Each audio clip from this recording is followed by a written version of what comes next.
Jean-Baptiste est le seul prophète qui a l'esprit d'Élie et puis qui ne fait pas miracle. Or, Élisée a eu l'esprit d'Élie, il a fait 14 miracles. Mais Jean-Baptiste a l'esprit d'Élie, il n'a fait aucun miracle. Parce qu'il a régné l'esprit qui était sur lui. Maintenant, Jean dit, celui qui arrive, lui va vous baptiser d'esprit et de feu. Si le baptême de Jean nous donne accès à la Sainte Seine, le baptême de Christ nous donne accès à la puissance. C'est la raison pour laquelle par le baptême de Jean, les disciples ont mangé à la table du Seigneur. Mais quand ils ont reçu le baptême de l'Esprit, ils ont eu une commission qui était allée et faite de toutes les nations des disciples. Et voici des signes et les miracles qui accompagneront ceux qui auront cru. Les signes et les miracles ont été promis quand l'Esprit a été reçu. C'est là que l'Esprit et les miracles ont été manifestés. Tu ne peux pas avoir la puissance de Christ si tu es resté au niveau du baptême de l'eau. Beaucoup ici ont un baptême qui leur manque. C'est le baptême d'esprit et de feu. C'est pourquoi le livre de Daniel est très profond. Parce que Shadrach, Meshach, Abed-Nego ont goûté au baptême du feu. Ils sont sortis du feu et même le feu n'avait pas son odeur sur eux. Et dans le feu, on a jeté 3, mais ils marchaient à 4. Le baptême de feu, c'est le baptême de l'épreuve. Quand l'esprit descend sur toi, ce qui se manifeste, c'est l'épreuve. Alors Apocalypse nous dit acheter de l'or éprouvé par le feu. Enfant de Dieu, quand tu es dans les épreuves, comprends que tu es dans une portion du baptême. Mais pas le baptême de Jean, le baptême de Christ. Alors la Bible dit, vous avez revêtu Christ. Quand tu revêts Christ, tu portes l'odeur de Christ. Jacob sent l'odeur d'Ésaü. Et Isaac dit, c'est la voix de Jacob. Mais c'est les mains d'Ésaü. Mais avant de le bénir, il dit, approche-toi pour que je te sente. Quand il sent son odeur, il dit, voici, mon fils Ésaü a l'odeur d'un champ que Dieu a béni. Quand Dieu veut bénir, il n'utilise plus ses yeux, il utilise son nez. Voilà pourquoi la Bible nous demande que nos prières doivent monter comme un parfum de bonne odeur. Parce que quand Dieu veut bénir et exaucer, il n'utilise plus ses yeux, il utilise son nez. Un parfum là, on ne le voit pas. Un parfum, on le sent. Voilà pourquoi avant de bénir Ésaü, Isaac a dû le sentir. Et c'est pour te montrer ce symbole-là que Dieu a permis qu'au moment où Isaac puisse chercher à bénir, qu'il soit aveugle. Pour te faire comprendre que Dieu ne bénit pas avec les yeux. Dieu bénit l'odeur. Et comme Jésus connaît comment son Père bénit, il a voulu que la Bible dise, nous avons été revêtus de Christ. De la même manière qu'on a revêtu Jacob de l'habit d'Ésaü, nous on est revêtus de Christ pour que Dieu ne nous reconnaisse pas. Parce qu'à l'intérieur de l'habit là, c'est Jacob. Mais l'odeur qui est sur nous, c'est Jésus. À l'intérieur de l'habit, c'est Jacob. Mais l'odeur qui est sur nous, c'est Christ. Or, Jésus sait que son Père ne regarde pas, il sent. Alors, il nous a revêtus. Yes. Pourquoi au moment de nous bénir, quand il fait comme ça, il dit oui, l'odeur de mon fils. Il dit Ésaü, l'odeur de mon fils, à l'odeur des champs que l'Éternel a béni. Donc, ça veut dire que nous sommes revêtus de l'odeur de son fils, qui est l'odeur d'une personne que l'Éternel a agréée. Si tu veux devenir puissant dans le Seigneur, cherche le baptême. Et c'est à cause du baptême que quand on devient chrétien, quand on sort par les eaux de Jean-Baptiste, on souffre. Si toi tu es chrétien, que dans ta vie, il n'y a pas un volet souffrance, tu n'es pas chrétien. Si tu es un mercenaire, tu es un envoyé de Lucifer pour venir détruire l'église de Christ. Toute personne qui est passée par le baptême de Jean rentre dans le feu de l'épreuve. Remarquez, même Jésus, il nous baptise de feu et d'esprit, parce que lorsqu'il était baptisé d'esprit et de feu, quand il sort du baptême de Jean, le premier baptême qu'il reçoit, c'est l'esprit. Yes. L'esprit descend sur lui. Le deuxième baptême qu'il reçoit, c'est l'esprit du feu. Il est conduit dans le désert. Or, dans le désert, il fait chaud. Et quand il réussit le test de la chaleur du désert, souvenez-vous, au temps de Moïse, ils n'ont pas vu de chaleur, parce qu'il y avait le nuage qui les couvrait. Mais au temps de Jésus, il n'y avait eu aucun nuage, parce qu'il devait traverser le feu. Il a fait 40 jours dans cette chaleur. Et quand il a fini ça, c'est là qu'il a commencé sa mission. Yes. Et les miracles ont commencé. Tu ne peux pas commencer à voir la gloire de Dieu dès le début de ta vie chrétienne. Quand tu décides de devenir chrétien, commence à te forger un moral. C'est vrai que Dieu bénit, mais les gars, il ne bénit pas sans épreuve. S'il y a des pasteurs qui vous prêchent le contraire, ils cherchent leur argent. Et ce que j'ai remarqué, c'est que de nos jours, la prédication de l'épreuve n'est plus prêchée. Ça veut dire que tous les chrétiens s'attendent à la facilité. Donc ne comprennent pas la difficulté. J'ai fait tout, mais je ne reçois rien. Tout est Dieu autour de moi. Tout est Dieu autour de toi. Pas parce que tu es maudit, parce que tu es en train d'être baptisé. Ils ont été baptisés dans la mer. Toi, tu es en train d'être baptisé dans le feu. Voilà pourquoi Jésus dit, celui qui veut me suivre, qui porte sa croix et me suive. C'est ça le baptême du feu. Le baptême de la croix. Le baptême de l'esprit, c'est ce que vous savez.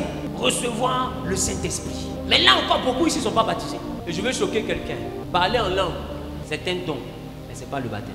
Dieu peut te donner ses dons sans que tu ne sois baptisé. Quand ils étaient baptisés, ils étaient remplis du Saint-Esprit. Saint-Esprit. Tu peux parler en langue, mais tu n'es pas rempli du Saint-Esprit. Être rempli du Saint-Esprit, ce n'est pas seulement parler en langue. Celui qui est rempli du Saint-Esprit, même dans sa parole, l'Esprit de Dieu se dégage. Quand il dit une chose, la chose arrive.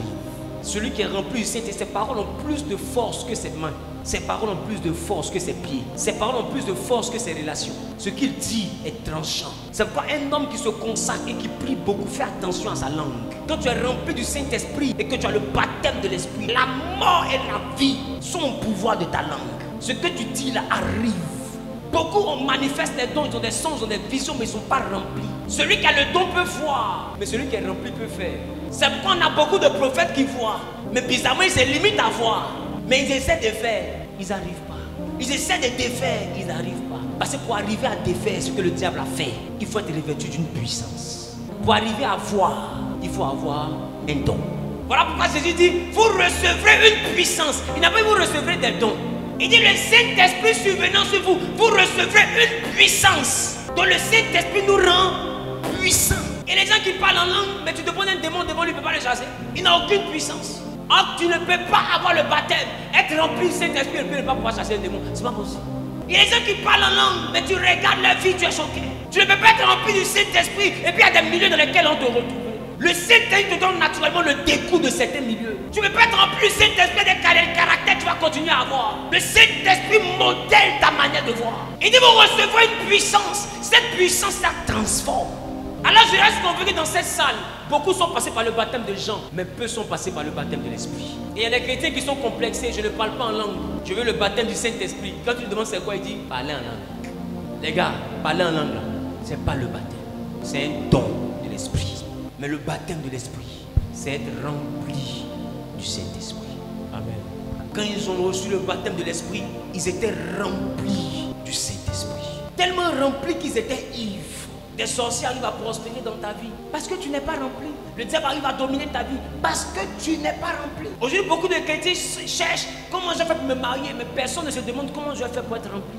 Or, ce que tu dois chercher à faire, c'est quoi? Être rempli du Saint-Esprit. Si tu es rempli du Saint-Esprit, la vie de Christ va se déporter dans ta vie. Ce que Jésus a fait, tu vas commencer à le faire. Yes. Mais si tu es rempli du Saint-Esprit, arrête d'envier les dons, envie la puissance. Les dons sont spectaculaires, mais la puissance est concrète. Aujourd'hui, il y a beaucoup de sensationnels dans l'œuvre de Dieu. Il y a beaucoup de Nollywood dans l'œuvre de Dieu.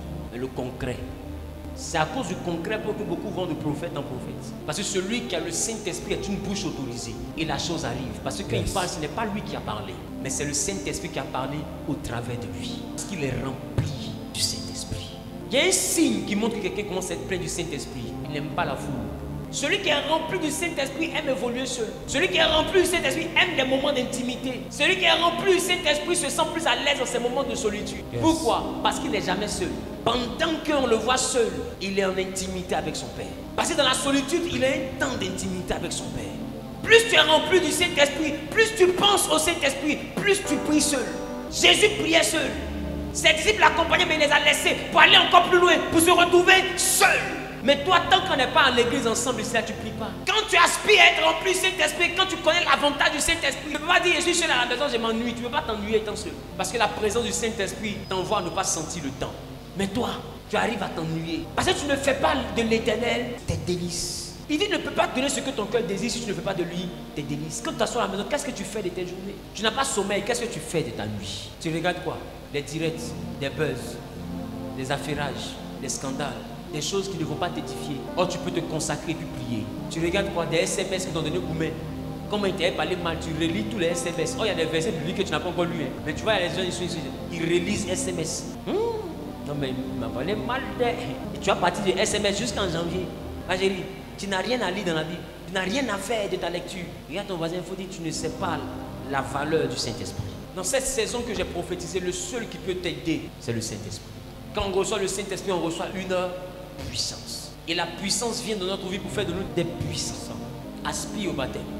Pas au baptême d'eau, au baptême de l'esprit. Le baptême de l'esprit se recherche. C'est dans le jeûne, c'est dans la prière. Veille sur ta vie, veille sur ton quotidien. Veille sur tes choix, veille sur tes pensées. Veille sur l'état de ton cœur. Si tu aspires vraiment au baptême du Saint-Esprit. Évite des amitiés bizarres. Évite des environnements bizarres. On va vers les fêtes. Évite le libertinage. Fêter n'est pas synonyme de se débaucher. Fêter n'est pas synonyme de se dépraver. Va dans les endroits qui glorifient l'Éternel. Tu peux fêter en allant simplement au restaurant. Si tu es obligé d'aller ailleurs pour être ivre. Est-ce que la fête là, c'est à l'hôtel, ça y est? Vous qui aimez vous reposer, on va laisser reposer. On a fait quoi? Et puis on s'en se repose. Manger poulet là, ça fatigue. Les adeptes du repos. Est-ce que manger poulet fatigue? Maintenant, tu te reposes comment? Après poulet là. Faut dire on ne se repose pas. On se repose Fin pas. d'année là, on va se reposer. Alléluia.